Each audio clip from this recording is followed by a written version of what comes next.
Olá a todos! Hoje damos seguimento ao tema de coronariopatias crônicas e o estudo escolhido é um clássico da cardiologia. Ele aborda a estratégia de intervenção coronária percutânea na doença estável.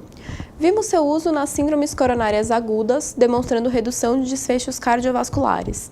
Já no cenário da doença crônica, estudos prévios demonstravam predominantemente redução de angina, sem mudança de eventos cardiovasculares.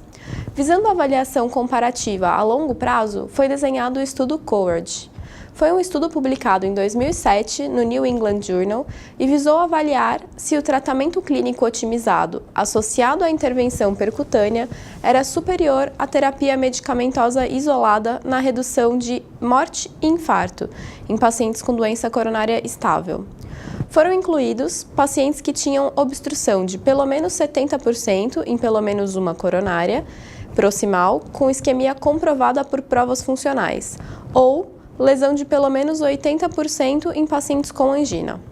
Foram excluídos os com angina CCS4, provas funcionais de alto risco, como infra de ST pronunciado ou hipotensão na fase 1 do esforço, os com insuficiência cardíaca refratária, choque cardiogênico ou fração de ejeção menor que 30%, e os que realizaram revascularização há menos de 6 meses.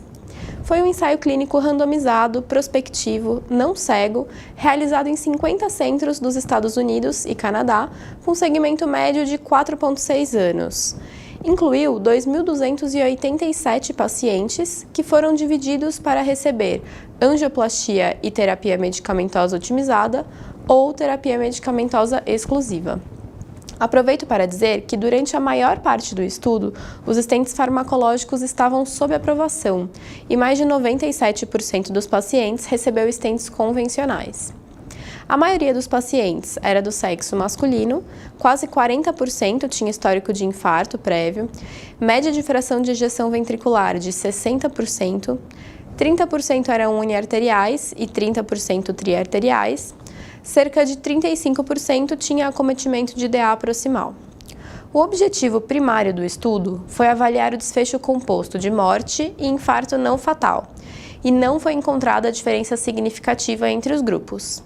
Mesmo quando excluídos os infartos periprocedimentos, não houve diferença significativa. Quanto aos desfechos secundários, não houve diferença em hospitalização por síndrome coronária aguda, morte, infarto não fatal ou AVC. Nota-se diferença significativa na taxa de revascularização adicional, com mediana de 10 meses após a randomização. Os gráficos ilustram a ausência de diferença entre os grupos quanto aos desfechos primário, morte geral e também síndrome coronariana aguda e infarto. Em 2015, foi publicado no New England uma avaliação de tempo estendido do estudo, com 15 anos de segmento. A análise de mortalidade se manteve sem diferença entre os grupos, como vemos no gráfico. O estudo CORAGE, então, demonstrou que a estratégia inicial de intervenção percutânea nesse grupo de pacientes não reduziu morte e infarto não fatal comparado ao tratamento medicamentoso exclusivo.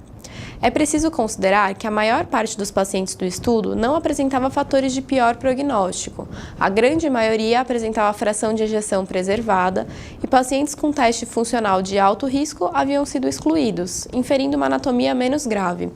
Outro dado que aponta para a gravidade mais baixa da população é uma baixa taxa de eventos em ambos os grupos.